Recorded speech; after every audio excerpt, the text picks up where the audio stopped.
એ સૌને જન્માષ્ટમીના જય શ્રી કૃષ્ણ, જય શ્રી કૃષ્ણ. એ છોટા, તને પણ ભાઈ हैप्पी जन्माष्टमी बड़े भाई. चलो एक एक हाथ हो जाए. એટલે આવું ઝૂકતું હું રમવું હોય તો એવો દાવ રમાય કે જીતી જઈએ તો જિંદગી સુખી થાય ને હારી જઈએ ને તોય આપણો પરિવાર દુખી ન થાય.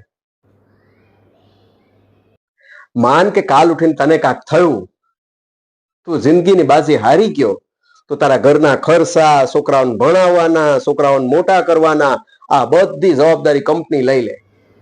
उसकी तो वो कैसे? ને તું 100 વર્ષનો થા, હે તો પછી શરીર ન હાલે ત્યારે કાંક તો પૈસા જોઈએ ને, આવક જોઈએ ને સોમાનથી જીવવા માટે. એ કંપની હાલે. तेरी तो इसका मतलब चट भी मेरी पट भी मेरी. લે હવે સમજો. सच में ऐसा होता है क्या भाई? હા, આને કહેવાય જીતની બાજી. मेरे को कराना है भाई. हाँ, કરવાનું કાંઈ નથી તારે. આ દાવ ખેલવાનો ને પછી તારી કેપેસિટી પ્રમાણે રોજના 50 રૂપિયા, 100 રૂપિયા, 200 રૂપિયા જેવી જેવી તારી કેપેસિટી એ પ્રમાણે ભરવાના, દાવ લગાવતા જવાનું. इसको बोलते हैं जीत की गारंटी. આ કઈ જેવી તેવી કંપની નથી. દુનિયાની 4થા નંબરની ને ઇન્ડિયાની નંબર 1 કંપની છે. હા, લખી લે નંબર. તમારે પણ જોઈએ તો નંબર લખી લો.